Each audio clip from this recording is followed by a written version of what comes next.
Hello મિત્રો, આજના વિડીયોમાં દરેકનું સ્વાગત છે. આગળ વધીએ પહેલાં ડિસ્ક્લેમર જોઈ લેવું. બજારની વાતથી આપણે શરૂઆત કરીએ. બજારનો ટ્રેન્ડ થોડો નેગેટિવ તરફ છેલ્લા અઠવાડિયામાં રહ્યો છે. 2-3 દિવસ સતત ઘટાડો આવ્યો, છેલ્લે પણ બજાર ઘટીને જ બંધ આવ્યું અને ખાસ કરીને 25,000નો એક સાયકોલોજીકલ જે સપોર્ટ કહેવાય એ તૂટીને આવ્યો છે. 24,900 ને કંઈક 60-70ની આજુબાજુમાં બંધ આવ્યું છે, એટલે થોડું વીકનેસ તરફ કહેવાય. હવે અહીંયાથી બજારની માટે વિચારવું હોય તો 24,800 જે છે, 800-850ની આજુબાજુમાં એક સારો એવો સપોર્ટ છે. ત્યાર પછીનો સપોર્ટ પાછો 700 ઉપર વીક સપોર્ટ છે અને પછી 24,500ની નીચે સપોર્ટ છે. એટલે અહીંયા સુધીની કદાચ જગ્યા ખુલી ગઈ છે, પણ તેમ છતાં ઇવેન્ટ ને બાકીની બધી વસ્તુઓ જોતા એવું લાગતું નથી કે બહુ વધારે ઘટાડો આવી શકે.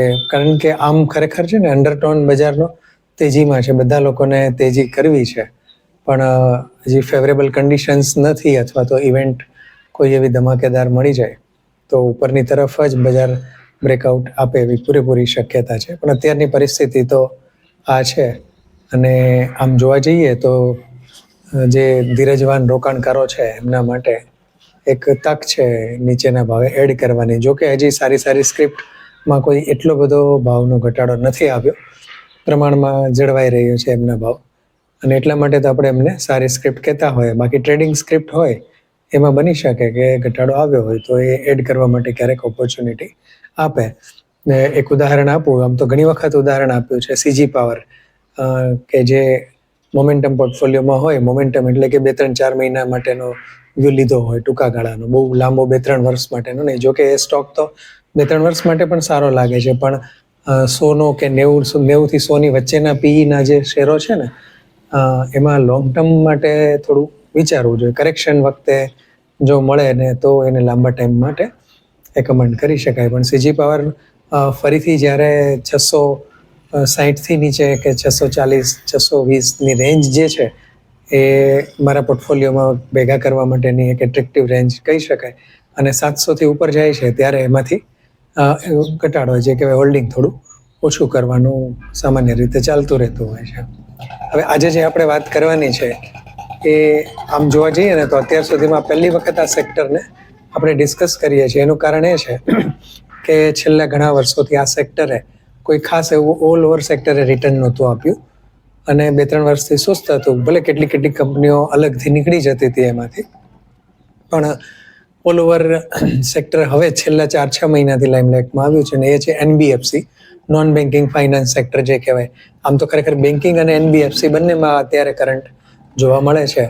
ખાસ કરીને જ્યારે બેન્કે રિઝર્વ CRRમાં ફેરફાર કર્યો અને વ્યાજનો દર ઘટાડ્યો રિઝર્વ બેન્કે, ત્યાર પછીથી બેંક માટે કદાચ એવું લાગે છે કે સારો સમય આવ્યો હોય, અને એનબીએફસી કંપનીઓ જે છે એમના માટે પણ સારો સમય આવે, અને કેટલીક કંપનીઓના રિઝલ્ટમાં પણ એ દેખાય છે.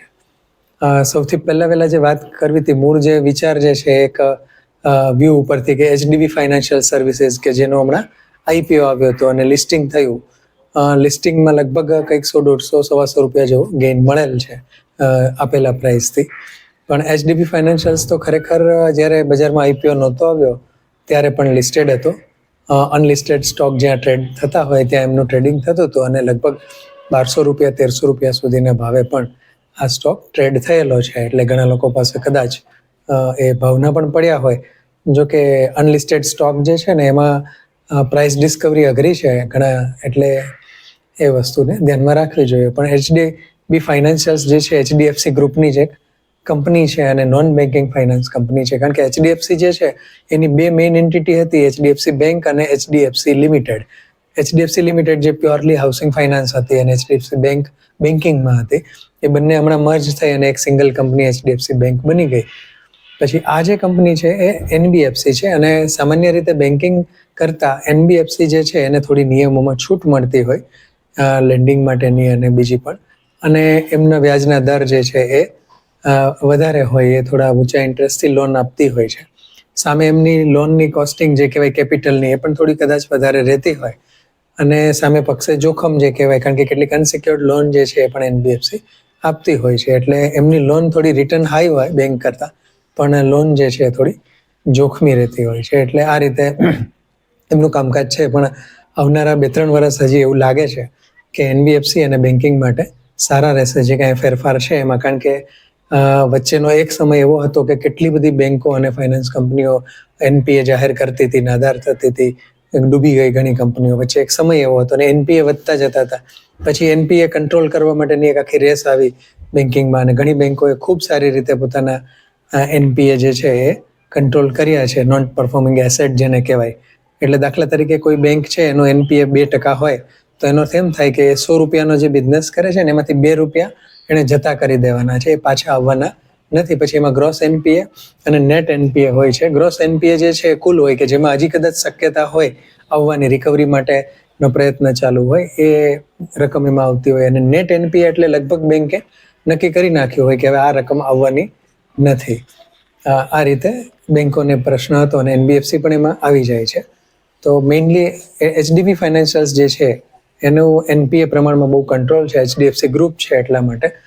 ફાઇનાન્શિયલ્સ બધા સારા છે. ગ્રુપ વિશે કંઈ વધારે વાત કરવાની જરૂર નથી. અને દરેક NBFC કંપની તમે જોશો તો એમાં રિટર્ન ઓફ ઇક્વિટી ને એ બધું પ્રમાણમાં 9-10%, 12-14% જોવા મળે છે. અને આજે જે આપણે વાત કરવાના છે બધી કંપનીઓની NBFC પ્રમાણે સારું જ કહી શકાય એવા રિટર્ન રેશિયો એમના જોવા મળે છે. પણ HDB ફાઇનાન્શિયલ્સ જે છે એમાં હજી શરૂઆત છે એટલે વધારે આપણી પાસે રિઝલ્ટ નથી. ઇક્વિટી એમને 25% ડાયલ્યુટ કરી છે, જેમાંથી FII અને DII પાસે પણ સારી એવી છે. અને ગ્રુપ ખૂબ સારું છે એટલે ભવિષ્યમાં પણ જ્યારે એ ડાયલ્યુટ કરશે ત્યારે ઇન્સ્ટિટ્યુશન્સનું જ હોલ્ડિંગ વધે એવી પૂરેપૂરી શક્યતા છે. પણ એક ખરું કે HDFC જે છે એ થોડું સ્લો મૂવર, ધીમે ધીમે રિટર્ન આપે એવી રીતે છે. ભલે લેવા કે વેચવાની કોઈ ભલામણ નથી, પણ થોડું સામાન્ય રિટર્ન અને ઓછું જોખમ કોઈને જોતું હોય, દાખલા તરીકે કોઈ રિટાયર્ડ પર્સન હોય કે એ રીતેથી જતા હોય, જે સેફ સ્ટોકમાં જતા હોય, તો એમનામાં છે HDB ફાઇનાન્શિયલ્સ જે છે એ 100% અભ્યાસ કરી શકાય એવી કંપની છે. બીજી એક કંપની જેની વાત કરીએ એ આવે છે બજાજ ફાઇનાન્સ, કે જે NBFCનો દિગ્ગજ અથવા એનો કિંગ કહી શકાય. ઘણા વર્ષોથી સતત ખૂબ સારું પરિણામ, ખૂબ સારું પરફોર્મન્સ અને બધી રીતે જેને કહેવાય ટોપ મોસ્ટ અવ્વલ નંબરની કંપની કહી શકાય NBFCમાં. વચ્ચે 2-3 વર્ષ સ્ટેગ્નન્સી આવી હતી, વધારે એમાં રેવન્યુ ગ્રોથ અને એ જોવા નહોતું મળતું. ત્યારે લોકોની ટીકાનો ભોગ બનતા હતા કે કદાચ હવે ચાલી ન શકે, હાથી જે છે એ બહુ મોટો થઈ ગયો, પછી હવે એને સ્પીડથી ચાલવું ન બને. પણ છતાં હજી આજના સમયમાં ખૂબ સારો એવો ગ્રોથ જાળવી રાખ્યો છે. કંપની ઘણા બધા સેક્ટરમાં કામ કરી રહી છે.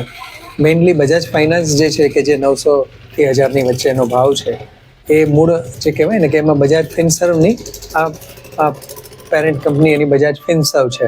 અને બજાજ ફિનસર્વ જે છે એ પણ ઇન્ટરેસ્ટિંગ છે. એમાં બજાજ ફિનસર્વમાં બજાજ ફાઇનાન્સ અને બીજી કેટલીક બજાજ ગ્રુપની કંપનીઓનું હોલ્ડિંગ છે અને સાથે ઇન્સ્યોરન્સનો જે કારોબાર છે એ બજાજ ફિનસર્વમાં આવે છે. જ્યારે બજાજ ફાઇનાન્સના ઘણા બધા આમ છે, કેટલા બધામાં હોમ લોનમાં, પર્સનલ લોનમાં, વેહિકલમાં, કન્ઝ્યુમર લોનમાં.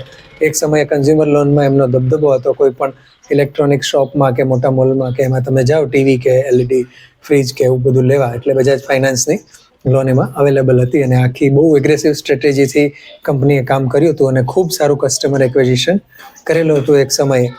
અને એ જ પ્રમાણે સ્ટોક માર્કેટમાં પણ ખૂબ સારું રિટર્ન આપેલું હતું. એટલે આ કંપની પણ એક ગોલ્ડ સ્ટાન્ડર્ડ કંપની છે અને ગ્રોથ માટે હજી પણ આવનારા સમયમાં ગ્રોથ જળવાઈ રહેશે. કારણ કે લેન્ડિંગ બિઝનેસ જે કહેવાય, લોકોની પરચેસ કેપેસિટી વધે એ રીતે ઇકોનોમી ગ્રો થાય એ રીતે વધવાની છે. અને હજી પણ જે કહેવાય ને કે લેન્ડિંગ અથવા તો પર્સનલ લોન, આ બધું ઇન્ડિયામાં જે કહેવાય એ પ્રમાણ બીજા બધા જે ડેવલપિંગ કન્ટ્રી છે એના કરતાં ઓછું છે. એટલે માર્કેટ પણ ધીમે ધીમે કદાચ થોડું એની સાઇઝ પણ વધતી જાય, એનો બેનિફિટ આવી સારી કંપનીઓને મળતો રહેતો હોય છે. ત્રીજી કંપની જેની આપણે વાત કરીએ છીએ એ છે સુંદરમ ફાઇનાન્સ. TVS ગ્રુપની કંપની છે સુંદરમ ફાઇનાન્સ, જે આપણે હમણાં જ થોડો સમય પહેલાં સુંદરમ ફાસ્ટનર્સની વાત કરેલી, એ જ ગ્રુપની આ કંપની છે. અને આ કંપની તો કદાચ બજાજ ફાઇનાન્સ કદાચ પબ્લિકમાં વધારે લોકપ્રિય છે, પણ પેરામીટર્સમાં તમે જોવા જાઓ ને તો અવ્વલ નંબરની સુંદરમ ફાઇનાન્સ આવે. લગભગ 5000 ઉપરનો ભાવ છે. પણ કંપનીનું વર્કિંગથી માંડી રિટર્ન કે રેશિયો જે છે, પ્રાઇસ ટુ બુક જે છે, એ બધું જ ખૂબ વ્યાજબી અને ખૂબ સારા દરથી ગ્રો કરતી કંપની છે. ખૂબ પ્રમાણમાં કંટ્રોલ એવું NPA છે અને વર્કિંગથી માંડી. કારણ કે સુંદરમ ફાઇનાન્સ જે છે એની અંદર તો ઘણા બધા બિઝનેસ જે છે એના વર્ટિકલ્સ એમાં છે, કે જેમ કે ઓટો લોન છે, હોમ લોન, પર્સનલ લોન છે, એ સિવાય એમનો મ્યુચ્યુઅલ ફંડનો કારોબાર જે છે એ પણ એની અંદર છે, અને બીજું પણ કેટલુંક કામગીરી જે છે એની અંદર. એટલે ટૂંકમાં ફાઇનાન્સ સેક્ટરમાં કાલ સવારે ઘણી બધી કંપનીઓ આમાંથી છૂટી પડે ડીમર્જ થઈને, એવું પણ બની શકે. એટલે વેલ્યુ અનલોકિંગનો પણ ચાન્સ છે. ફાઇનાન્શિયલ્સ પણ ખૂબ સરસ છે બધી રીતે. ગ્રોથની રીતે પણ કંપની બરાબર કહી શકાય. બજાજ ફાઇનાન્સ કરતાં કદાચ થોડો ઘણો ઓછો રહેતો હોય, પણ ફાઇનાન્સિંગ માર્જિન બજાજ ફાઇનાન્સની આજુબાજુ જ છે, 30-32-35% આજુબાજુ. અને વર્કિંગની દ્રષ્ટિએ ખૂબ સારી કંપની અને કહી શકાય એવી કંપની છે. બાકી તો હજી કેટલીક ફાઇનાન્સ કંપનીઓ જે છે એમાં ચોલા ઇન્વેસ્ટમેન્ટ જે છે એ પણ ખૂબ સારી કંપની કહી શકાય છે ફાઇનાન્સ કંપનીઓમાં. અને એક બીજી કંપની એસજી ફિનસર્વ કરીને છે, કે જે કંપની વિશે અલગથી એક આખો વિડીયો પણ બની શકે એટલી ડિટેલ્ડ અને ઇન્ટરેસ્ટિંગ કંપની છે. કારણ કે એ કંપની એપીએલ એપોલો પાઇપ જે છે એમના પ્રમોટરે ઊભી કરેલી છે. એમના ડિસ્ટ્રીબ્યુટર માટે ખરેખર તો આ કંપની બનાવી હતી, કારણ કે એમના ડિસ્ટ્રીબ્યુટરને માલ લેવો હોય સિઝનમાં, ત્યારે પેમેન્ટ કરવા માટે બીજી બેંકો પાસેથી ઊંચા દરે એ ફાઇનાન્સ લેતા હતા. એટલે એપીએલ એપોલોએ જ આ એક ફાઇનાન્સ કંપની બનાવી અને એમના ડિસ્ટ્રીબ્યુટર કે જે એમના હોલસેલરો બધાને ફાઇનાન્સ કરી અને આપતા હતા, અને એ બિઝનેસથી જ એ લોકો આગળ આવ્યા છે. પણ અત્યારે હજી થોડું ઘણું જોવું પડે, કેટલાક રિઝલ્ટ પણ ચેક કરવા પડે. આમ ઇન્ટરેસ્ટિંગ સ્ટોરી છે, કંપની પણ બધી રીતે સરસ છે, ગ્રુપ સારું છે, પણ ગ્રોથનો થોડો ક્વેશ્ચન્સ આગલા 2-3 ક્વાર્ટરના રિઝલ્ટ જોઈ અને પછી એનો વિચાર કરી શકાય એવો છે. તો એ પણ એક ધ્યાનમાં રાખવા જેવી કંપની છે. બીજી એક વધારાની માહિતી, એચડીબી ફાઇનાન્શિયલ સર્વિસીસ છે ને, એનો એક નાનો એવો બિઝનેસ બીપીઓનો પણ છે, બિઝનેસ પ્રોસેસિંગ આઉટસોર્સ જે કહેવાય, કે આમ તો સોફ્ટવેરને અથવા કોમ્પ્યુટરની સર્વિસીસ લગતો બિઝનેસ છે, પણ એ થોડો નાના પ્રમાણમાં અને રેવન્યુમાં એનો ફાળો થોડો ઓછો છે, એટલે વધારે એને આપણે ધ્યાનમાં નથી રાખતા. પણ ટૂંકમાં આજે આપણે જે આ બધી એનબીએફસી કંપનીઓની વાત કરી, એમાં HDB ફાઇનાન્શિયલ્સ, Bajaj finance, Chola investment આવે, સુંદરમ ફાઇનાન્સ આવે, એ સિવાય એસજી ફિનસર્વની વાત કરી. હજી એક કંપની ઇન્ટરેસ્ટિંગ છે, પણ કન્વિક્શન નથી આવતું, જેને કહેવાય મન હજી નથી માનતું કે એના વિશે ડિટેલમાં કંઈ આપણે પબ્લિકલી બોલીએ. પુનાવાલા ફિનકોપ એ કંપની. આ બધી કંપનીઓને સ્ટડી ચોક્કસ કરી શકાય મિત્રો.